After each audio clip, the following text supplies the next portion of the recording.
¿Se logra ver la pantalla? Sí, doctor, sí se ve. Bueno, cuando nosotros desarrollamos el curso, ya podemos básicamente hacer un recordaris de todo lo que es la parte de la anatomía. Para cuando ustedes ya llegan al curso, ya han llevado ustedes anatomía, han llevado la parte de fisiología, ¿no? Cursos que son fundamentales, que al momento de ya realizar la asignatura, nos ponemos en mención y tenemos que tener claro conocimiento de lo que estamos conversando, ¿no? Igual en la técnica quirúrgica, ¿no? Cuando llevan la parte ya de cirugía 1, cirugía básica probablemente, o algunas prácticas que hayan tenido de lo que estamos hablando muchas veces cuando hablamos del manejo quirúrgico en problemas cardíacos, vasculares, pulmonares, ¿no?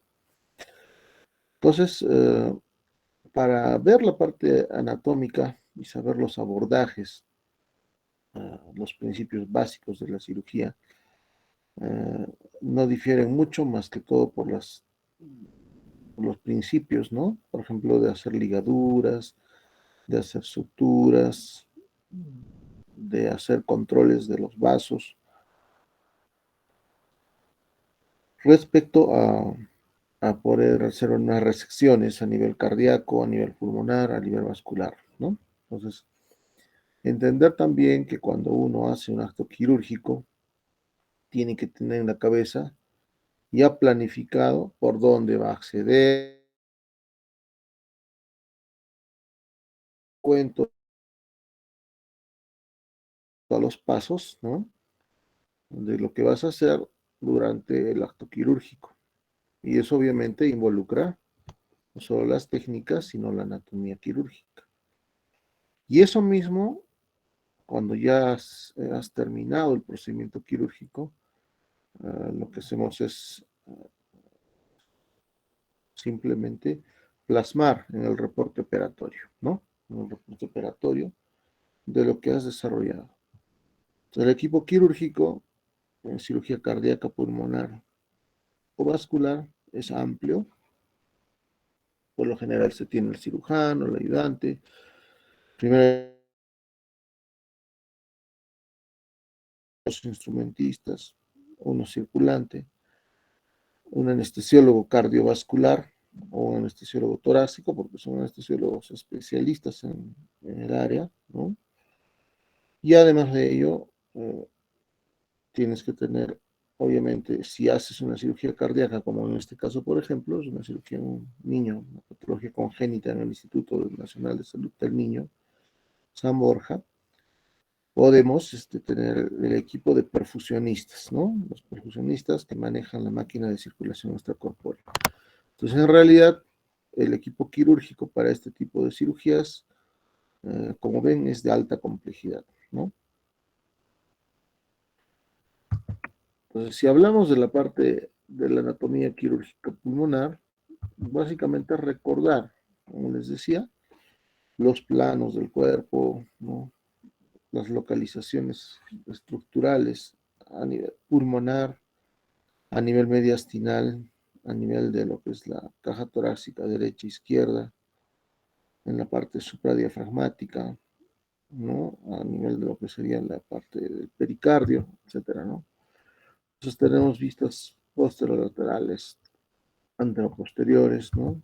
Y también uh, posiciones en las que podemos nosotros tener ya una idea clara dónde están posicionados los arcos costales, ¿no? Por ejemplo, acá a nivel del cuarto arco costal, a nivel de lo que sería la línea media axilar o las tetillas a nivel de lo que serían en pacientes masculinos.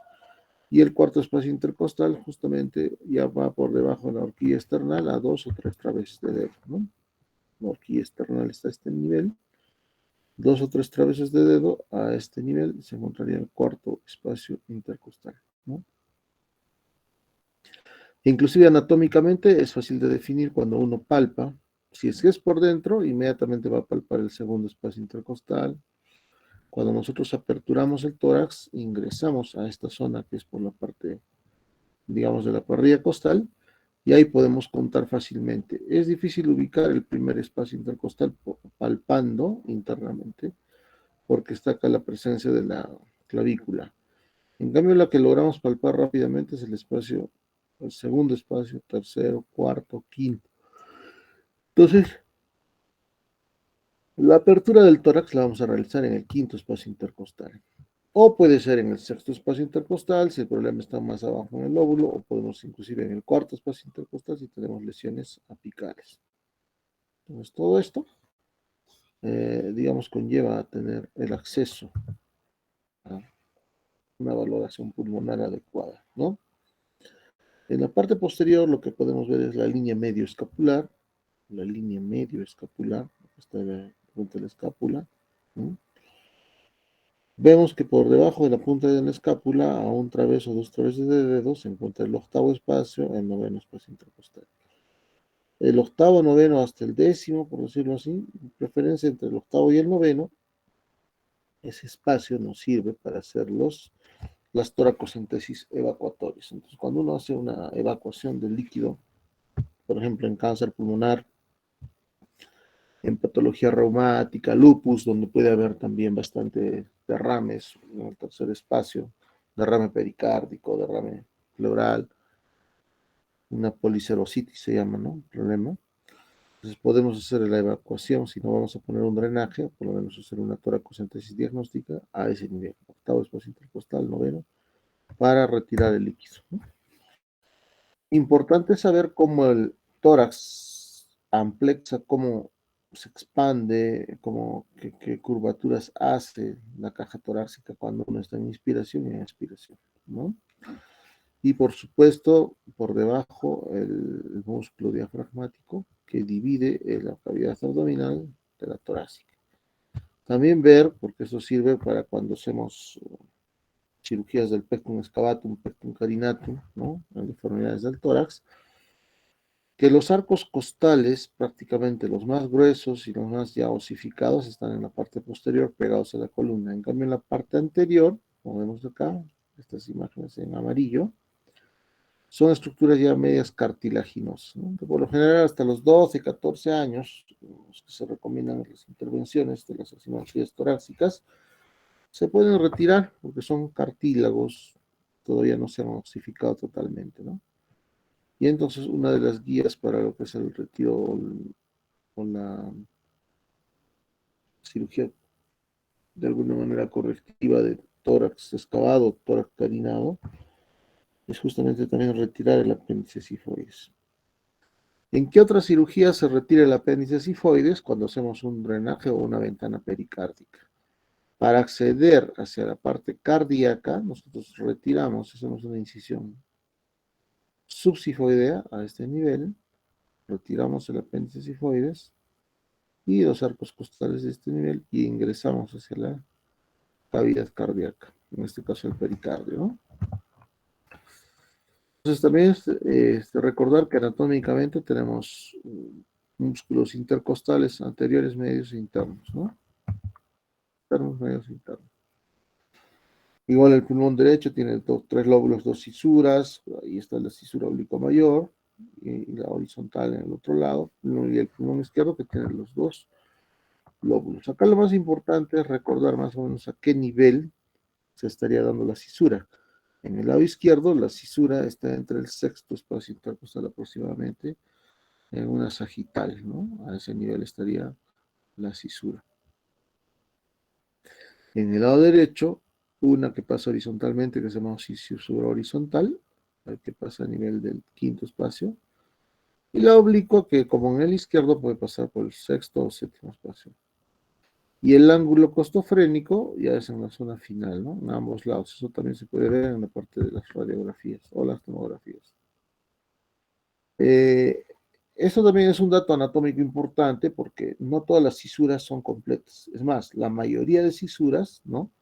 Son incompletas. Por eso que muchas veces para realizar lobectomías, etcétera, podemos tener algunas complicaciones al momento de realizar el acto quirúrgico si no hacemos una buena disección o si no hacemos una buena separación de las fisuras, ¿no?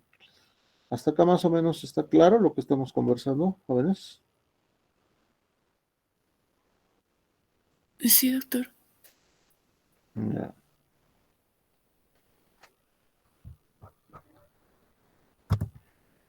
A ver, vamos a hacer una consulta para ver si están despiertos.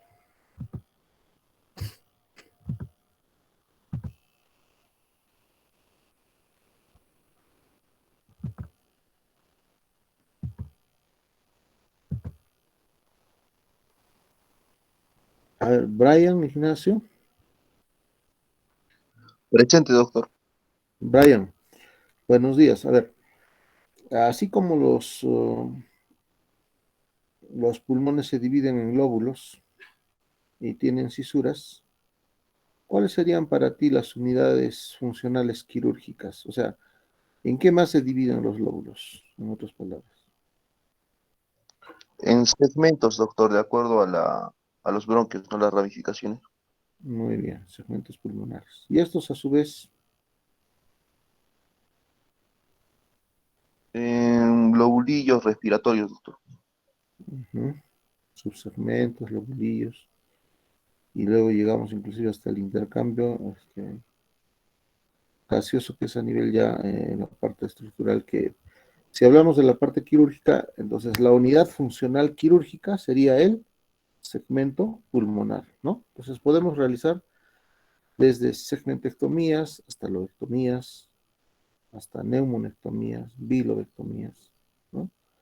Entonces es importante ese conocimiento anatómico previo, ¿no? Muy bien. Entonces, ¿podemos tener fisuras accesorias? Sí, tenemos fisuras accesorias, ¿no? Con los lóbulos denominados lóbulos accesorios. Y también las impresiones pulmonares o las impresiones cardíacas nos van a básicamente orientar de lo que podemos estar enfrentándonos en el momento del acto quirúrgico en una de las estructuras, ya sea del pulmón o del corazón, ¿no? Entonces, tenemos impresiones pulmonares como la del lóbulo ácigos, como la de la aorta, etcétera. Existen, obviamente, tomografías pulmonares en 3D, angiotomografías, resonancia, inclusive también lo que es medicina nuclear. Podemos tener algunos estudios a nivel de lo que se llama ventilación-perfusión y nos permiten determinar no solamente el grado de vascularización, sino el grado de distribución de oxígeno en los pulmones. Entonces, esto nos va a ayudar mucho, por ejemplo, al momento de tener que definir una cirugía, en el caso que retiramos una neumonectomía, por ejemplo, ¿no? Porque si retiramos un pulmón, necesitamos saber si el otro pulmón que queda va a compensar lo que el otro pulmón, digamos, se ha retirado, ¿no? Funcionalmente, un scan ventilación-perfusión nos ayuda mucho a determinar este aspecto. ¿Cuál es la importancia de las cisuras? Y acá lo dice claramente, cuando nosotros abordamos las cisuras, las separamos de forma adecuada quirúrgicamente, son espacios anatómicos que nos permiten abordar la zona vascular y la zona bronquial o de los bronquiolos, ¿no? Entonces es importante que estas cisuras puedan ser también identificadas y diseccionadas para que podamos llegar en el caso que requiramos hacer alguna segmentectomía o lobectomía, ¿no? Y esto es lo que ustedes tienen que recordar de memoria, así como cuando recuerdan los segmentos de la parte hepática, segmentos del hígado, igual en el lado derecho y en el lado izquierdo. El pulmón derecho, a nivel del lóbulo superior, tenemos el segmento apical, es el 1, está el segmento posterior, que es el 2, el segmento anterior, que es el 3, ¿no? Entonces vemos que el lóbulo superior tiene 3 segmentos, uno apical, uno posterior y uno anterior, ¿no? Posterior es el 2 y el anterior es el 3. A nivel del lóbulo medio tenemos 2 segmentos, uno que es lateral, que es el 4, y un medial, que es el 5. Está ahí, 5 segmentos. Y en el lóbulo inferior tenemos el segmento 6, 7, 8, 9 y 10. El segmento 6 es el superior del inferior, se vale decir, este es un segmento muy importante anatómicamente cuando nosotros como cirujanos diseccionamos la parte pulmonar, porque el segmento 6 se va a localizar en una tomografía inmediatamente por debajo de la bifurcación a nivel de lo que es carina, cuando pasa al bronquio tronco derecho y al bronquio tronco izquierdo. En esa división de la carina hacia los bronquios, el espacio que queda por debajo, como lo vamos a ver en la tomografía, es el segmento 6, ¿no? Se llama también superior del inferior.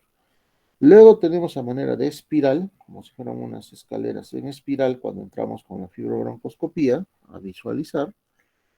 En la parte basal medial tenemos al 7, en la basal anterior el 8, en la basal posterior el 9 y en el basal posterior el 10. Entonces tenemos en el lóbulo inferior el segmento 6, 7, 8, 9 y 10. Y como ven acá en el lado izquierdo, el 1 al 2 se juntan y hace un ápico posterior, solamente, que sería un segmento ápico posterior, se une el 1 con el 2. Luego, igual que en el lado derecho, tenemos un anterior, que es el 3, ¿no? Y luego tenemos el lóbulo de la língula. Entonces, la língula tiene el superior de la língula y el inferior de la língula. Ahí tenemos el superior de la língula, que es el 4, y el inferior de la língula, el 5. En realidad, todos estos lóbulos o segmentos se pueden dividir también en subsegmentos que tienen ya otras divisiones, pero en este caso solo por el tema del grado académico vamos a llegar hasta la parte de segmentos pulmonares, ¿no? Muy bien, entonces el lóbulo inferior tiene el superior del inferior, igual que en el otro lado, que es el 6, el basal anteromedial el 8, el basal lateral el 9 y el basal posterior el 10. Entonces, básicamente estarían ausentes el segmento 7 y se uniría el 1 con el 2 para ser solo uno, ¿no? Entonces, esa sería la configuración de ambas segmentaciones, en el lado derecho y en el lado izquierdo. Esto siempre recordarlo, por favor, tener muy en cuenta, ¿ya? Y en los atlas de Netter o cualquiera de los libros que son de referencia, la Tariet, Steed, ¿no? Etcétera. Vamos a obviamente identificar imágenes que cuando uno lo ve de esa manera, bueno, es fácil, ¿no? Este es el segmento tal, sencillo, pero cuando lo ves quirúrgicamente es muy distinto, ¿no? Entonces, más o menos tener esa visualización del 1, que es apical, el 3 y el 2, ¿no? Es en este caso posterior y anterior, ¿no?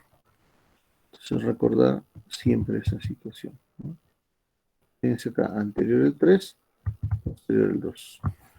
Estamos en vista anterior, por supuesto, los 3 serán localizados anteriormente y los 2 entonces posteriormente, ¿no? Ese es el lateral medial, lateral, lo que sería el lóbulo medio, ¿no? So, acá tenemos el lateral medial y el lateral que es el 4, ¿no? Entonces, el medial que es el 5, ¿ya está? Y el 4 que es el lateral. Y así sucesivamente vamos a ir viendo en diferentes imágenes posiciones de los pulmones, ¿no? Lateral, vista posterior, vista mediastinal. Acá en la vista mediastinal vamos a ver justamente la huella de los arcos supraórticos, arco órtico, en el lado derecho el ácigos, ¿no? La vena ácigos y la vena cava superior. Así sucesivamente. Luego también veremos la distribución, dónde está primero de arriba abajo, el bronquio, arteria, bronquio, arteria, vena o arteria, vena, bronquio. Entonces, esto nos interesa mucho en la parte de nuestros conocimientos. Esta imagen también nunca la olviden. Esta es una imagen en la que, por ejemplo, podemos describir la parte de lo que son las tomografías, ¿no? En las tomografías vemos fácilmente, ¿no?, cómo hay una distribución de diferentes segmentos conforme se van haciendo los cortes axiales. Y es así, si vamos a ver la parte superior, fíjense que esta es la tráquea, esta parte de estructura negrita es la tráquea, tráquea, tráquea. La lectura de las tomografías son de arriba hacia abajo y de izquierda a derecha, ¿no? Entonces siempre de izquierda a derecha y de arriba hacia abajo vamos avanzando de los segmentos apicales hasta los basales. De manera que cuando vean ustedes una tomografía, ya pueden resolver y decir en qué nivel o en qué nivel de qué segmento está la lesión. Tumor, una lesión mediastinal, una lesión metastásica, un derrame o una lesión estructural parenquimal, ¿no? Entonces, porque es fácil de guiarnos con esto que vamos a hablar. Entonces, digamos en los segmentos superiores de los pulmones, vemos carina, carina, perdón, tráquea, tráquea, arco aórtico, y acá vemos cómo se bifurca bronquio tronco derecho, bronquio tronco izquierdo. A este nivel está la carina, como lo ven acá, carina, carina. Entonces, si vemos en la parte superior, en el lado derecho, fíjense, el apical era el 1, el posterior era el 2 y el anterior era el 3.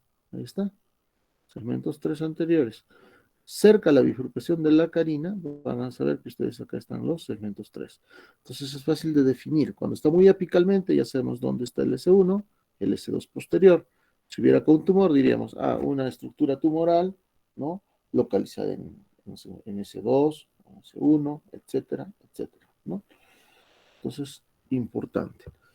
Luego, aquí a nivel de lo que sería la bifurcación, ya cuando tenemos la carina, les había dicho que por debajo de la bifurcación, de las carinas, de la carina, se localiza inmediatamente el S6 en ambos lados, pulmón derecho, pulmón izquierdo. Podemos identificar fácilmente el segmento 6 por debajo de la carina, o ya cuando está naciendo el bronquiotronco derecho, el bronquiotronco izquierdo.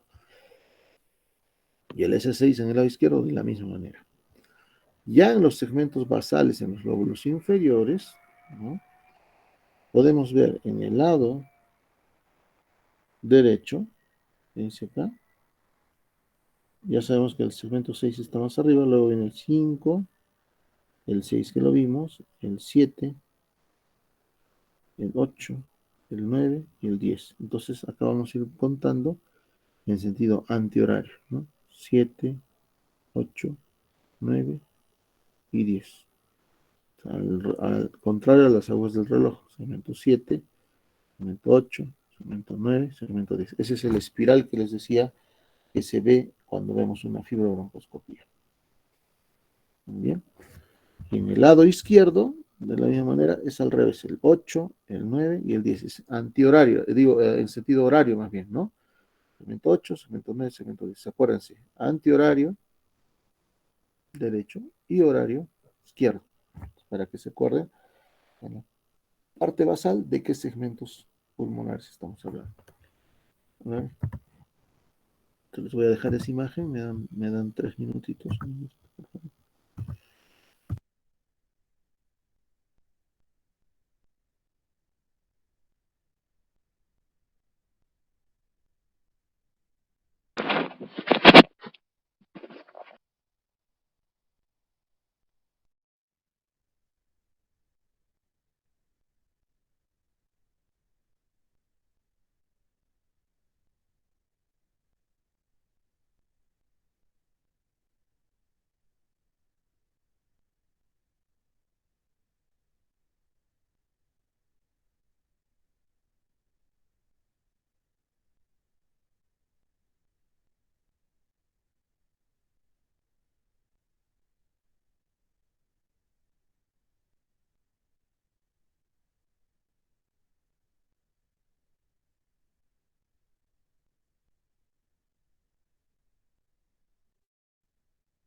Bien, jóvenes, hasta acá entonces clara esta parte de la segmentación. ¿O tenemos algunas dudas?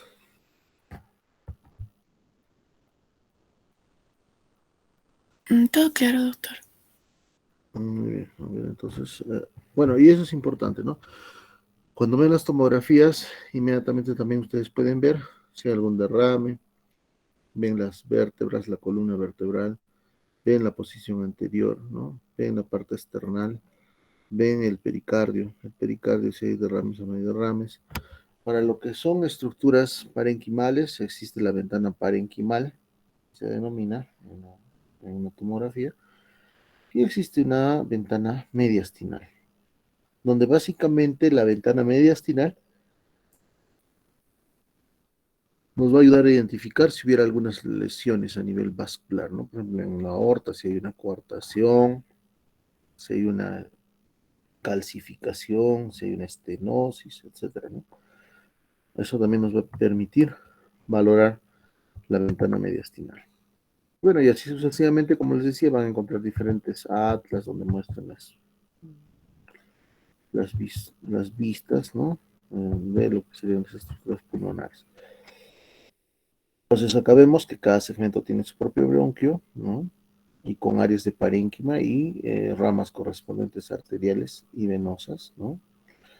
Las venas pulmonares, en cambio, no siguen esta disposición. Efectivamente, si las arterias se van y se distribuyen de acuerdo a cómo vemos la segmentación, las venas muchas veces recogen la estructura o digamos la recuperación sanguínea a nivel alveolar para luego tomar caminos que van a llegar a las venas pulmonares. Vena pulmonar superior derecha, vena pulmonar superior izquierda, vena pulmonar inferior derecha y vena pulmonar inferior izquierda, ¿no? Esas son las que llegan, las cuatro, al atrio izquierdo, ¿no? Eso también recordarlo siempre. Entonces, efectivamente, ¿no? Entonces, ya vemos que los segmentos pulmonares nos ayudan a identificar no solamente la parte venosa, sino arterial y también bronquial, ¿no?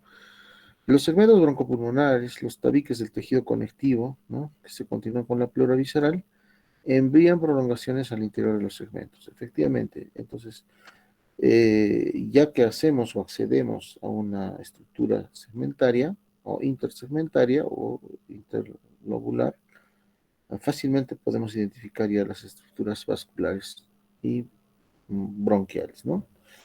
Es lo que decíamos con su compañero, el segmento pulmonar se constituye en la unidad quirúrgica. Entonces, si realmente tuviéramos que separar los segmentos así, sería fácil identificar los vasos, arterias y venas. Pero lamentablemente en la realidad no es tanto así. Cuando uno apertura, tiene que saber, ¿no? Si es que es un componente arterial, si es un componente venoso. A veces, disecando una de las arterias, podemos lesionar las venas que están inmediatamente aledañas, ¿no? Entonces, no es tan sencillo, por decirlo así, realizar una disección si no tienes el conocimiento anatómico previo o cuáles son las estructuras que podrías tener a la mano al momento de estar haciendo la disección. Porque no es que están separaditas como acá, sino que tienen obviamente cobertura también de tejido conectivo alrededor de estas estructuras, ¿no? Si hablamos de la traquibronquio, básicamente, y ahora que realizamos bastantes traqueoplastías por el tema de la secuela COVID, es importante conocer y recordar cuánto mide la tráquea, qué trayecto, cuántos canillos cartilaginosos tiene. Miren, acá llega hasta 22 según este dato referencial.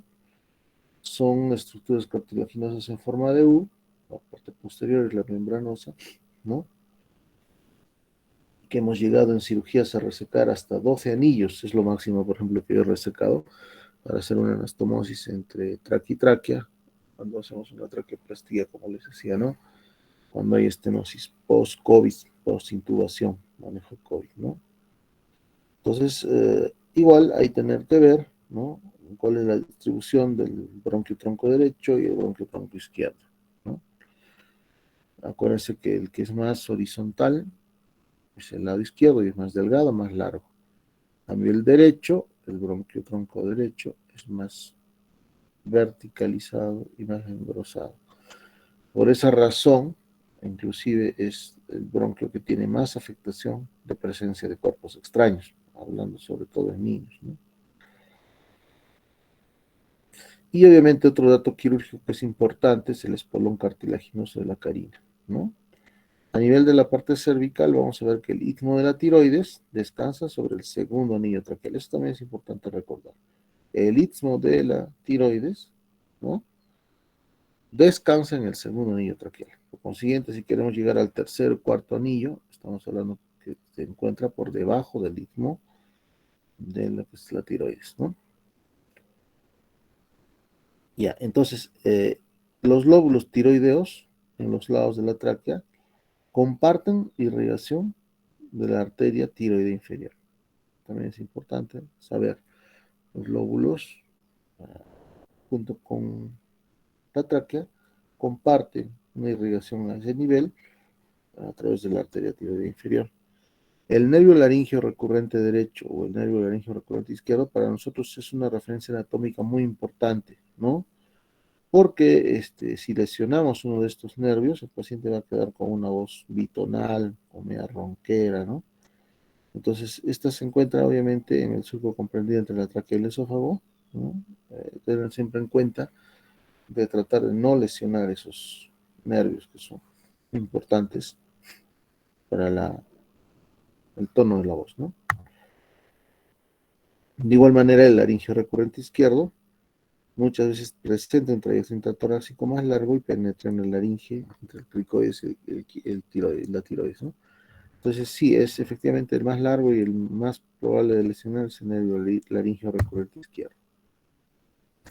También tener ya a nivel de lo que son las estructuras mediastinales o las estructuras precardíacas a la vena inominada, ¿no? La vena inominada cruza por delante la porción intratorácica de la tráquea, ¿no? La arteria brachiocefálica está en íntimo contacto con la cara anterior de la porción media de la tráquea.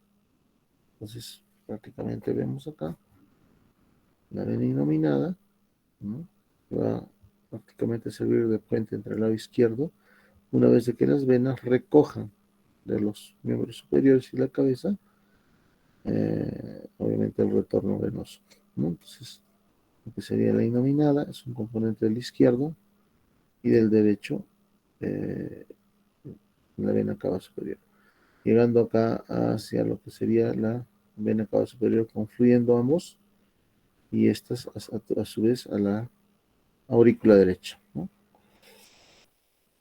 Una vez que llega a la aurícula izquierda, pasa a ventrículo derecho, luego de ventrículo derecho a arteria pulmonar, pulmonar derecha, izquierda, lleva la sangre venosa hacia los alvéolos, se oxigena, y una vez que hay oxigenación, retorna o sale hacia lo que sería todo el sistema a través de la aorta, ¿no? Todo el intercambio sanguíneo y oxigenatorio, ¿no? La irrigación sanguínea traqueal es tenue y depende en su porción superior de las ramas traqueales y esofágicas, ¿no? Entonces, la tráquea a nivel de la parte superior, un tercio superior, la vascularización va a depender efectivamente, ¿no?, de ramas traqueales y las arterias tiroideas inferiores de la arteria intercostal superior. Entonces, las intercostales superiores también son importantes en el caso de la vascularización traqueal. En la porción inferior de la tráquea, en cambio, depende de las arterias bronquiales y de algunas ramas de la tercera intercostal. Entonces, fíjense, interesante recordar que la parte superior de la tráquea se va a dar para la irrigación básicamente por arterias intercostales, ya sea en la parte superior y en la parte inferior por la tercera intercostal. Entonces hay que recordar eso también como importante. Algunas veces una rama de la arteria aorta o de la arteria inominada puede irrigar a la tráquea. Sí, efectivamente, por eso que no es tan sencillo cuando disecas la tráquea y si tiene una de estos vasos irrigando, puede tener gran cantidad de sangrado, ¿no? Entonces, la estructura paratraqueal la manejamos de manera bastante concéntrica al momento de hacer la disección para no generar sangrados, ¿no? Entonces, este otro punto es importante, dado que las arterias alcanzan a la tráquea por sus caras laterales, deben evitarse la disección circunferencial, obviamente. hay que hacerla paralela o bien sin haber una disección circunferencial, porque podemos tener ahí sorpresas en sangrado traqueal, ¿no? Muy bien, y les decía que las angiotomografías, las reconstrucciones en 3D, ¿no? O algunas resonancias en algunos casos, o la arteriografía, que también es otro componente importante en la ayuda al diagnóstico, son claves para determinar cómo está la distribución, no solamente arterial y venosa, sino a nivel de lo que sería toda la estructura cardíaca y broncopulmonar, ¿no? Entonces, ahí nos permite evidenciar estenosis, ¿no? Tenemos, por ejemplo, el tronco de la nominada que tiene una estenosis, o pueden haber trombosis, a veces por catéteres venosos centrales, se lesionan varias de las venas y que luego generan trombosis y edema de miembro superior o de cara, ¿no? Entonces, eso también podemos tener muy en cuenta cuando nosotros tengamos que valorar el acto quirúrgico, al menos en cardiopatías congénitas, siempre pedimos nosotros la reconstrucción de todo lo que es las arterias y venas mediastinales. Entonces, siguiendo avanzando en la parte anatómica, ustedes también ya saben todo esto, saben qué anillos existen, el bronquio tronco superior derecho, vamos a identificarlo a este nivel, luego de la bifurcación de la tráquea, ya en el bronquio tronco principal derecho, y ahí vemos ese tronco bronquial que va a ir efectivamente a distribuirse tanto a la parte del segmento 1, el 2 y el 3. Lo mismo pasa en el lado izquierdo, bronquio lobar superior izquierdo. El bronquio lobar superior izquierdo ya va a dar origen posteriormente, obviamente, a la segmentación 1 y 2 del lóbulo apico posterior y el tercero que es anterior, ¿no?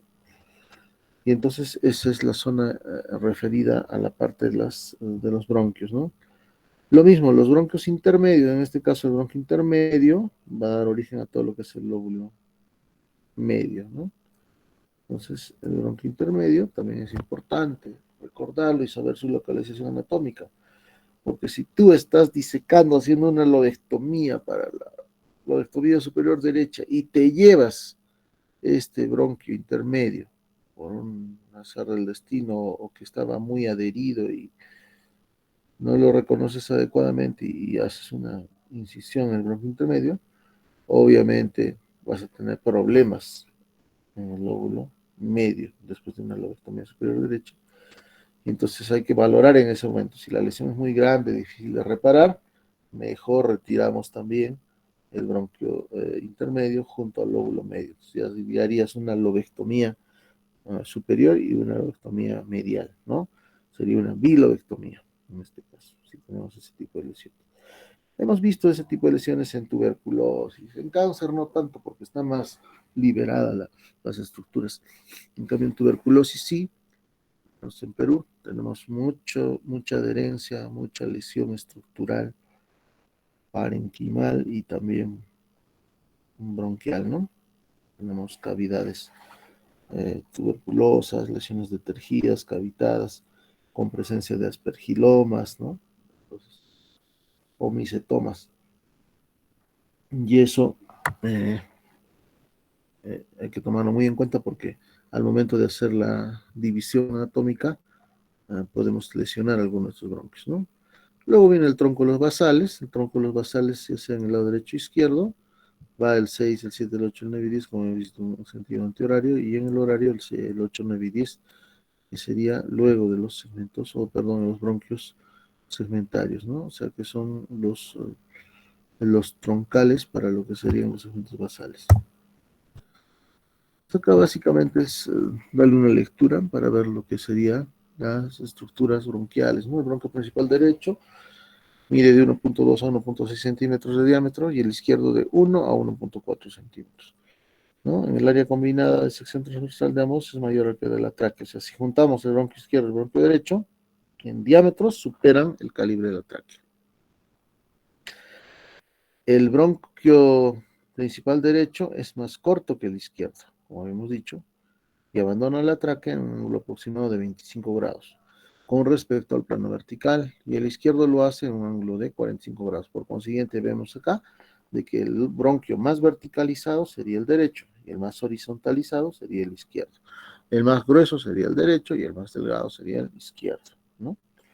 Entonces, acuérdense acá, los cuerpos extraños más llegan hacia el lado derecho, por las condiciones anatómicas que estamos viendo acá, ¿no? Entonces, los bronquios principales se pueden a su vez dividir en bronquios secundarios y bronquios segmentarios. El bronquio principal derecho, ¿no? O el bronquio lobar superior derecho, genera tres bronquios, el apical, el uno, el posterior y el anterior. Por debajo del bronquio lobar superior derecho está el bronquio principal que continúa como bronquio intermedio, lo que les había dicho, el cual da origen hacia adelante al bronquio lobar medio y a la parte posterior, casi a la misma altura o discretamente, por debajo del bronquio segmentario superior al lóbulo inferior. Entonces sería el 6, ¿no? El bronquio lobar medio se bifurca en dos bronquios, ya saben, el lateral y el medial, para que da origen al segmento lateral y medial, en lo que sería el lóbulo medio, ¿no? Y así sucesivamente podemos ir describiendo estructuras que prácticamente, si uno las grafica, ¿no? Veamos.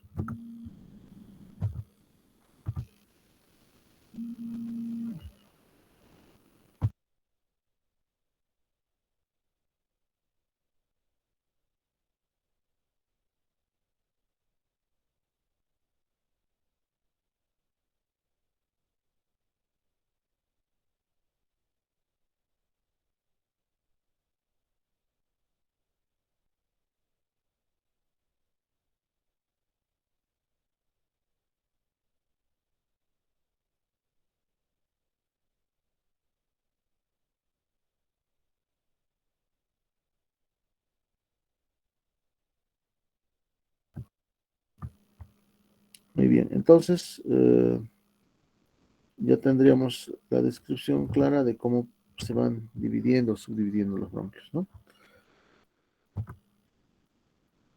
Ok, entonces en el lado derecho tomar muy en cuenta el bronquio intermedio, como les había dicho, que da origen al lóbulo medio, porque ahí podemos tener lesiones al momento de realizar la práctica quirúrgica. Otro de los bronquios importantes es el bronquio del tallo basal, que les había mencionado, ¿no? Está a este nivel, bronquio del tallo basal derecho y el tronco base de los basales del lado izquierdo. Porque sí, aquí cuando realizamos lobectomías inferiores, directamente nos vamos a disecar toda esta zona, encontramos la vena pulmonar inferior y a través de esta vamos llegando a la parte bronquial o a este bronquio del tallo basal, que luego va a dar origen a los bronquios que son correspondientes a los segmentos de cada lado, ¿no? El 7, el 8, el 9, el 10 y luego el 8, el 9 y el 10.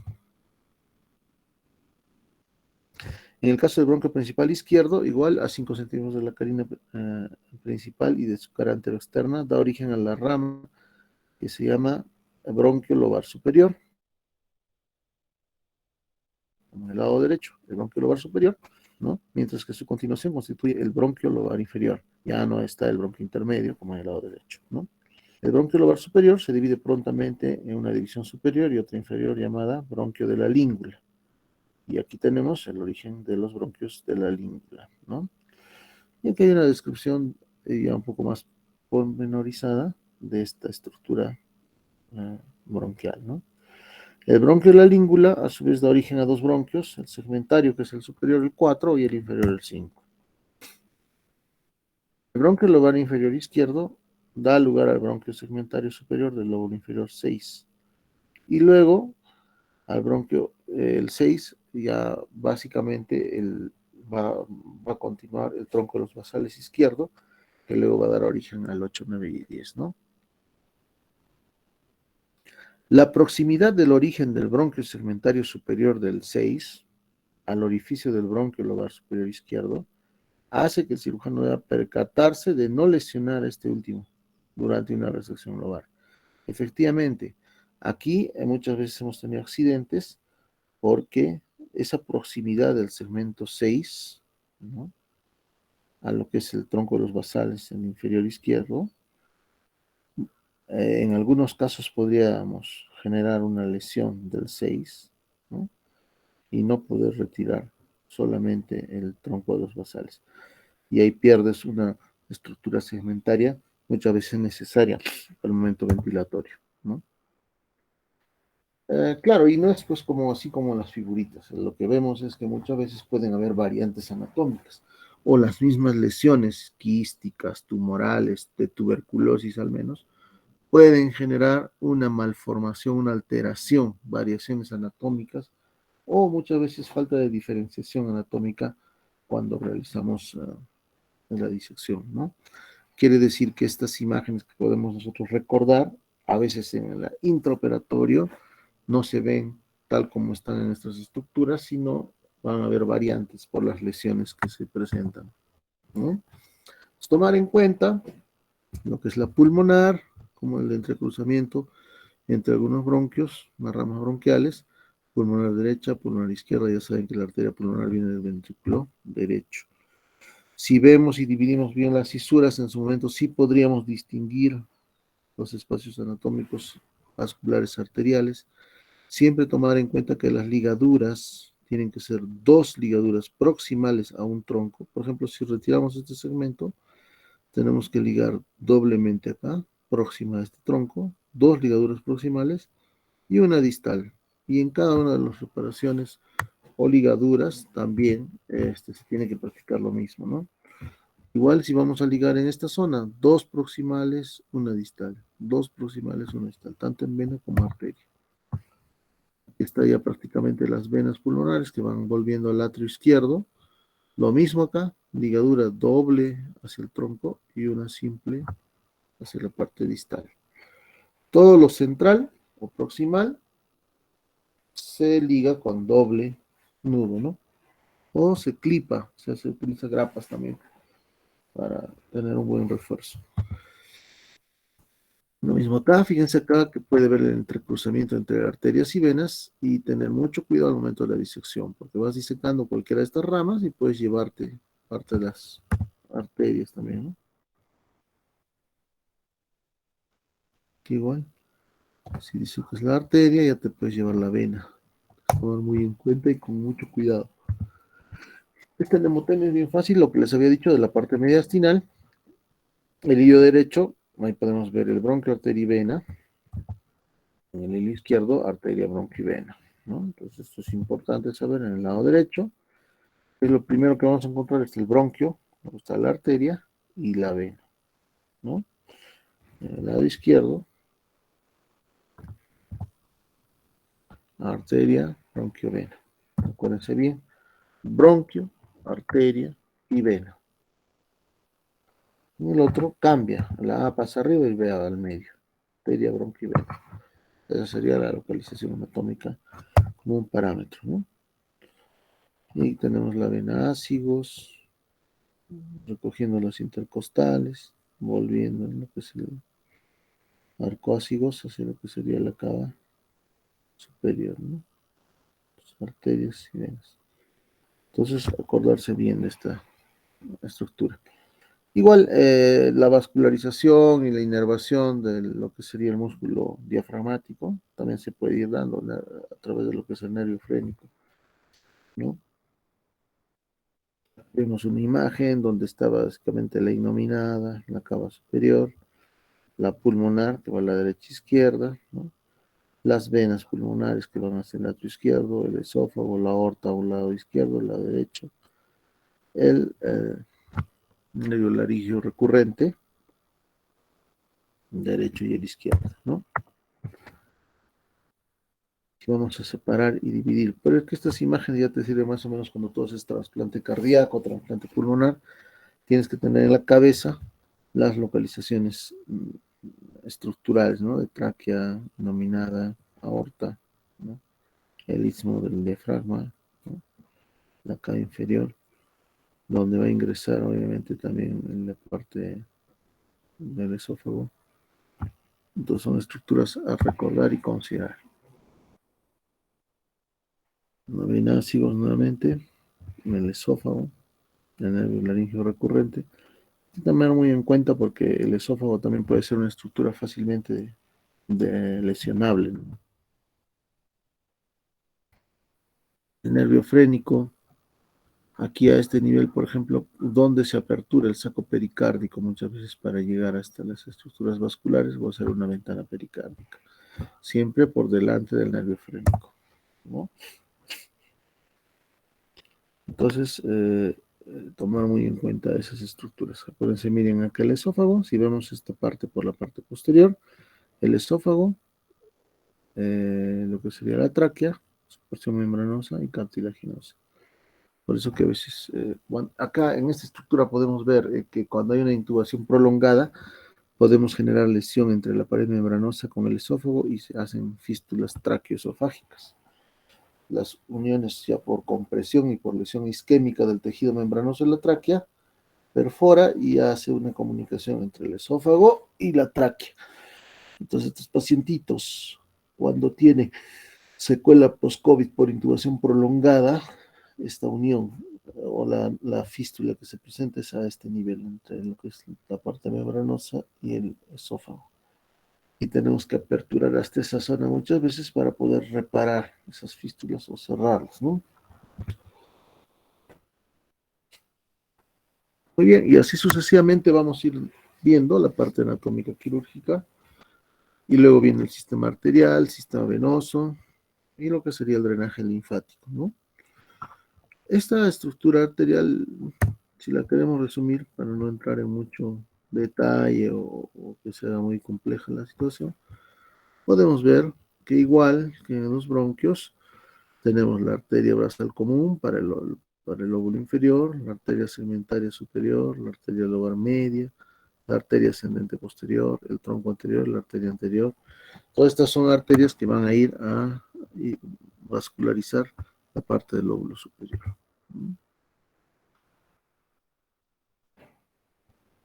Y aquí tenemos un comparativo del derecho con el izquierdo. Bueno, cuando aperturamos la parte mediastinal o la premediastinal o precardíaca también, si aperturamos el pericardio, podemos hacer ligaduras intrapericárdicas también, ¿no?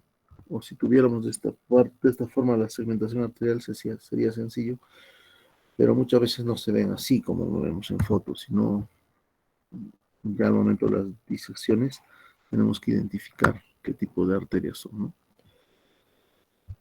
En la rama izquierda también tenemos una arteria anterior, una arteria apical, arterias interlobales posteriores, la arteria segmentaria posterior, el tronco de los basales o arteria basal común, ¿no? La arteria superior del basal, las arterias lingunares. Pues acá tenemos una descripción de algunas de estas arterias que también son importantes, pero lo que nos interesa que ustedes recuerden es esta imagen, ¿no? Esta imagen para determinar básicamente qué arterias tenemos y cuáles son importantes a considerar en la disección pulmonar.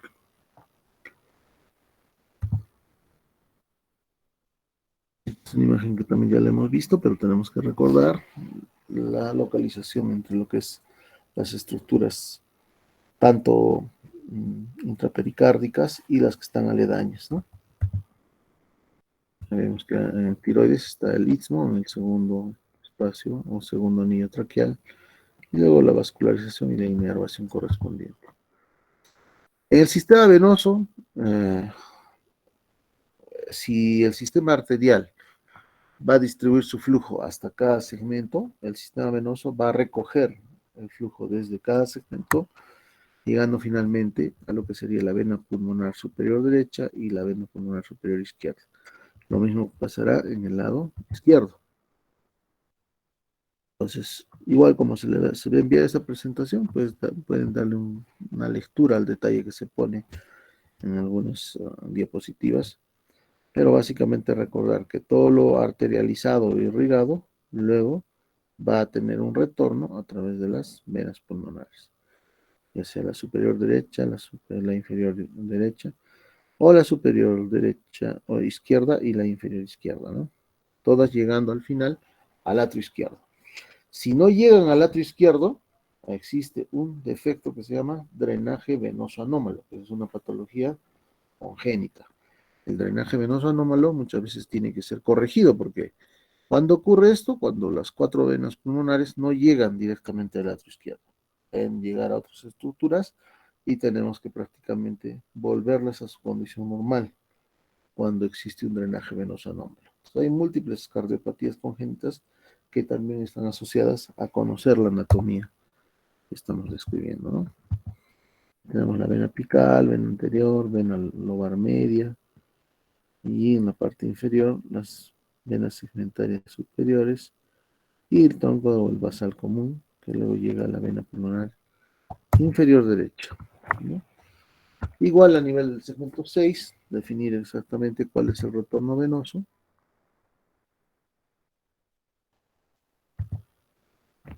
En las venas pulmonares izquierdas, de la misma manera, tenemos ya las lingulares, la vena anterior, ápico posterior, la vena segmentaria inferior, la basal común, igual que en la arteria del tronco de los basales, recibe de todos los segmentos inferiores y luego va a llegar a tener el drenaje hacia la vena cava, perdón, hacia la vena uh, inferior izquierda, ¿no? Y en cambio lo superior sí igual a la vena superior izquierda. Todas llegando al atrio izquierdo, como les decía. Tenemos venas apicoposteriores, la anterior y las venas lingulares que habíamos mencionado. Arterias y venas bronquiales. Igual, la sangre de los capilares pulmonares cubre parte de las necesidades metabólicas del pulmón, pero se necesita de una circulación especial para completar la nutrición de los diversos tejidos, en especial del árbol bronquial, ¿no? Los vasos pulmonares, el tejido linfoide y entre otros. Este aporte lo hacen las arterias bronquiales. Esto es importante. Las arterias bronquiales también son estructuras que a veces pueden ser tan gruesas que se confunden con una arteria segmentaria al momento de hacer las lobectomías, ¿no? Entonces, muchas veces tenemos que inclusive ligar estas arterias bronquiales que dan parte de la vascularización, sobre todo los troncos principales bronquiales.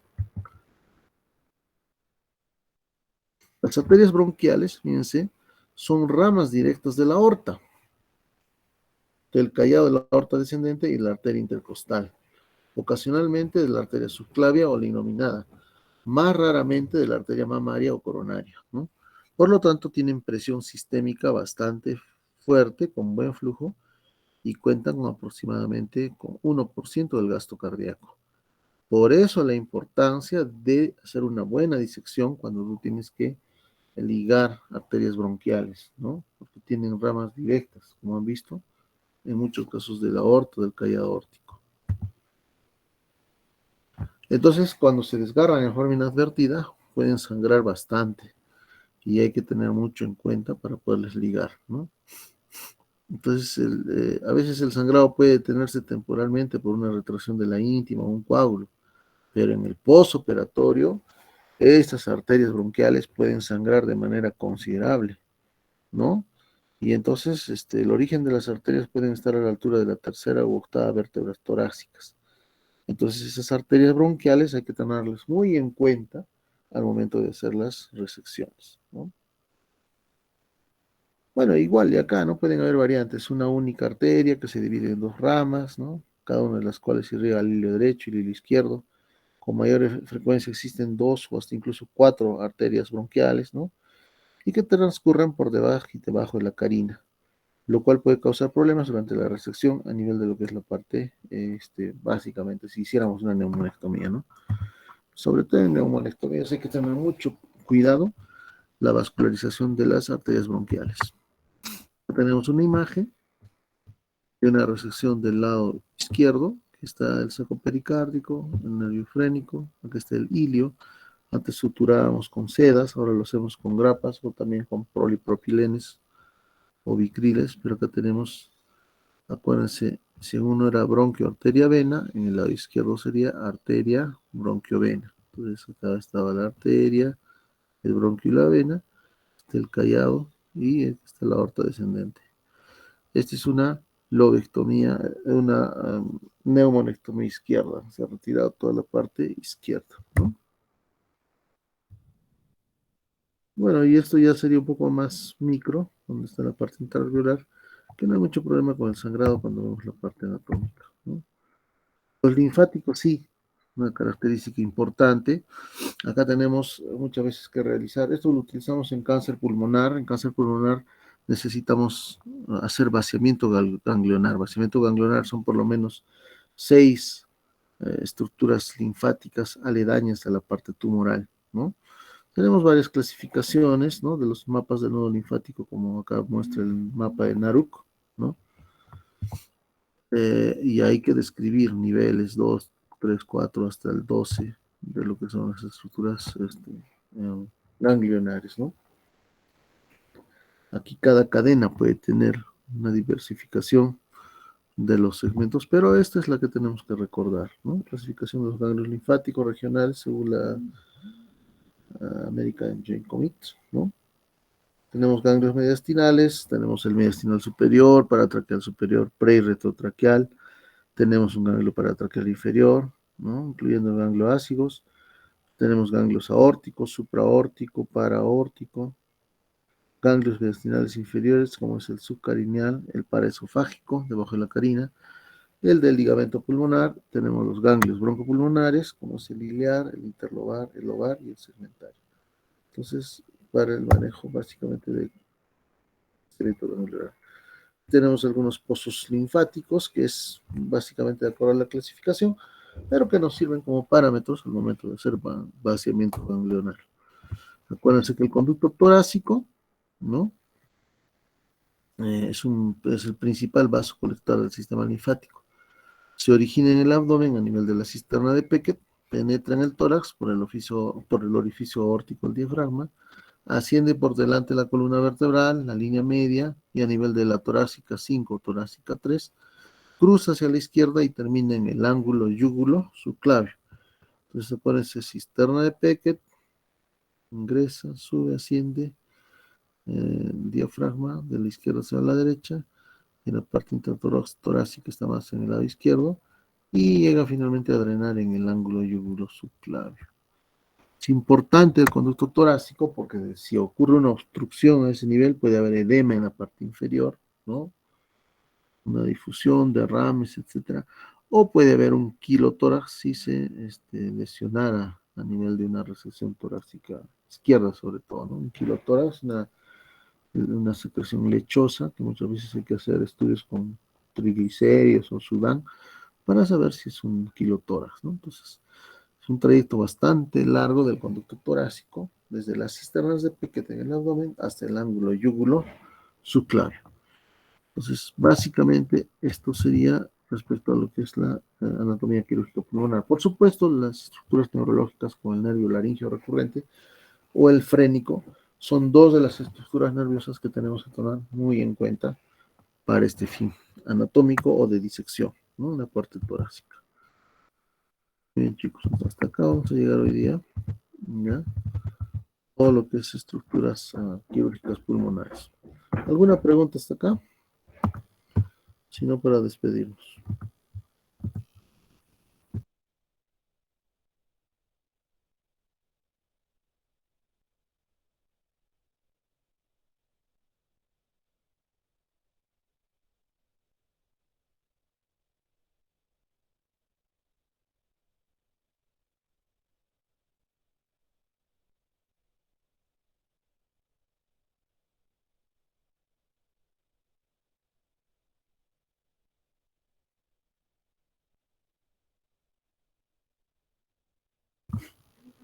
A ver, chicos, vamos a hacer sí, una pregunta más a alguien, para ver si han estado durmiendo o no.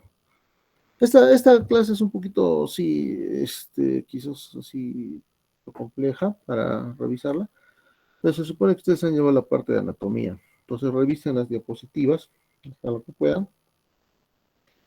Pero básicamente los fundamentos y principios de la cirugía pulmonar cardíaca van relacionados a lo que hemos hablado, ¿no? Ligaduras, suturas, segmentos aledaños, o lo que serían las estructuras arteriobronquiales, arteriovenosas, etcétera, ¿no? A ver, vamos a ver. Lorena Vaca Castillo. Lorena.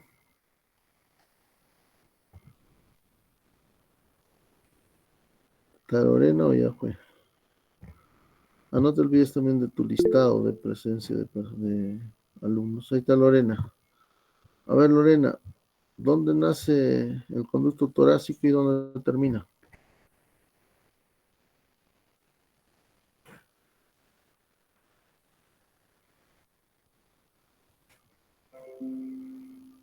Ya, a ver, escríbenos entonces.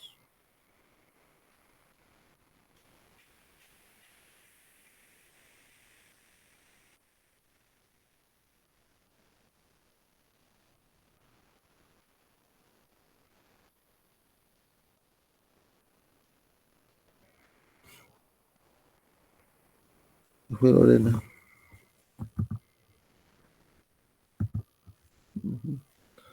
A ver, ¿quién le ayuda a Lorena?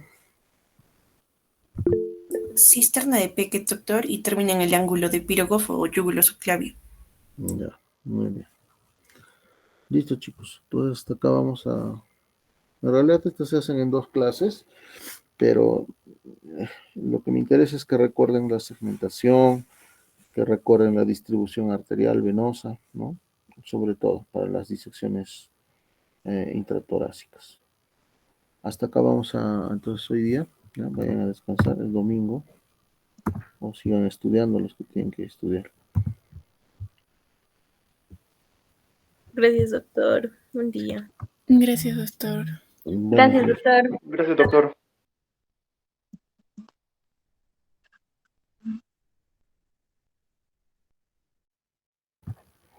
Hasta la próxima.